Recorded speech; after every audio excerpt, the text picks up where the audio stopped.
Bienvenue dans un nouveau suivi de portefeuille Sally. Aujourd'hui, on va aller voir le portefeuille. Sinon, peut-être un petit peu aller voir les activités dans le portefeuille. Là, on va se rendre tout de suite. Il n'y a pas eu grand-chose qui s'est passé depuis la semaine dernière. J'aime toujours ça, vous faire un petit suivi au moins une fois par semaine. Là. Donc, on va essayer de monter ce portefeuille-là. Une target de 25 000, mais peut-être on va commencer par 10 000. Là, on est environ à 6 800, là, si je ne me trompe pas. Je ne suis pas vraiment allé voir aujourd'hui encore, donc ça va être presque la première fois que vous. Là. Sinon, on va aller voir le Track Your Dividend. Donc là, je l'ai ajusté par rapport à la semaine dernière où j'avais pas encore les ordres qui avaient passé.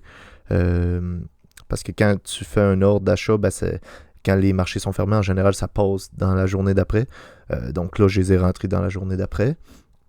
Donc là, ça a de la misère à loader. En attendant, on va aller voir. Là. Donc là, ça nous indique 6812. Donc on devrait être tout près de ça tantôt. Avec 127$ en dividendes par année. Ce qui fait un rendement de 1,86%. Donc le 1,86 sort de où? C'est 127 divisé par le total. Yield on cost, bon ça je l'ai expliqué un petit peu dans la dernière vidéo, là, ces données-là. En fait, toutes ces données-là. Si vous voulez aller voir, vous allez la voir dans la dernière vidéo, si je ne me trompe pas. Sinon, ça va être l'autre d'avant. Et quand je parle de vidéo, c'est dans les suivis de portefeuille, bien entendu, là, parce que j'ai d'autres vidéos à part ça. Sinon, qu'est-ce qu'on voit ici? Bon, on a VV en profit, VUN en profit, 83 ici pour Car.un. Le reste, on est dans le rouge ici, mais c'est pas bien grave. Là. On va aller voir si ça l'a loadé. Bon, 6810, puis nous, on voyait 6812, c'est ça. Bon, c'est un petit décalage, mais c'est pas très grave. Là. On a toujours un rendement de 4,57% avec tout près de 300$. Donc, c'est vraiment assez... quand même assez performant. D'ailleurs, oui, Wealthsimple offre présentement de payer les frais. Donc, si vous transférez un compte qui dépasse les 5 000$, donc par exemple, vous avez un CELI dans une institution financière, vous les transférez vers Wealthsimple, ce CELI-là. S'il est en bas de 5 000$, c'est vous qui payez les frais de transfert, puis sinon, c'est Wealthsimple qui les paye. Là, je pense que c'est jusqu'à concurrence de 150$, si je ne me trompe pas. Je vais faire une petite page là. Donc, ouais, si les frais de transfert sont au-dessus de 150$, vous allez payer la petite différence. Là. Mais c'est assez intéressant. Là. Donc, je pense que c'est offert pour CELI, REER, autres comptes. Donc, vous irez voir ça si ça vous intéresse. Vous avez un lien en description pour vous créer un compte Wealthsimple si aussi ça vous intéresse, avec des bonus en argent qui viennent avec ça. Donc là, on va tout de suite sur le portefeuille CELI. On a 87 sous ici, 3 en attente, donc avec ma carte Wealthsimple, le cashback dont je vous parle presque toujours. Ceux qui suivent les suivis de portefeuille, vous savez. Donc là, ce qu'on voyait tantôt, Car.un 83 avec 8% de hausse. Super intéressant. On a Meta, moins 19%.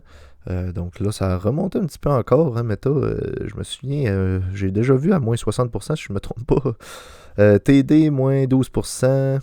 Ça m'inquiète pas trop. VDY, moins 1,64%, il n'y a rien là. Puis le marché US qui surperforme encore, hein, les deux, ces deux ETF-là du marché US. Donc 6,68% et 9,75%. Donc là, on voit vraiment que les petites entreprises américaines surperforment très probablement les grosses entreprises parce que le VFV, c'est l'ETF qui traque le S&P 500. Donc, 500 plus grosses capitalisations américaines, tandis que le VUN, on a le total des entreprises américaines, donc toutes.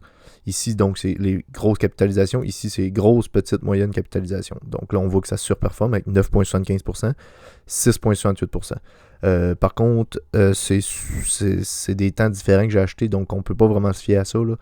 Mais récemment, là, les 2 derniers mois, là, VUN surperforme VV. Ça ne veut pas dire d'aller acheter... du VUN nécessairement, là, c'est pas ça que je dis, il n'y a aucun conseil en investissement, c'est juste une constatation qu'on peut faire. Si on vient dans activité, qu'est-ce qui s'est passé? Écoute, depuis le premier, la semaine dernière, c'est la semaine dernière qu'on a acheté, oui, donc on a 50, 50, 100, 100, pour un total de 300$, donc on n'a eu aucune action après ça, aucune dividende, pardon. Après ça, donc c'est rien d'autre passé, à part les achats de la semaine dernière. Plutôt tranquille. Le portefeuille, je l'ai vu à 5% de gain, 5,26% aux alentours de ça là, la semaine dernière. Donc ça a redescendu un petit peu, mais 4,57%, je suis assez content. Donc, n'hésitez pas à vous abonner pour suivre ce portefeuille-là, à suivre la chaîne aussi. Laissez un commentaire sur des sujets de vidéo que vous aimeriez voir. N'hésitez pas à vous créer un compte Wealthsimple aussi si ça vous intéresse. Les bonus en argent, c'est toujours intéressant. Laissez un j'aime aussi. Puis nous, on se revoit la semaine prochaine pour un autre suivi de portefeuille. D'ici là, prenez soin de vos investissements. Bye.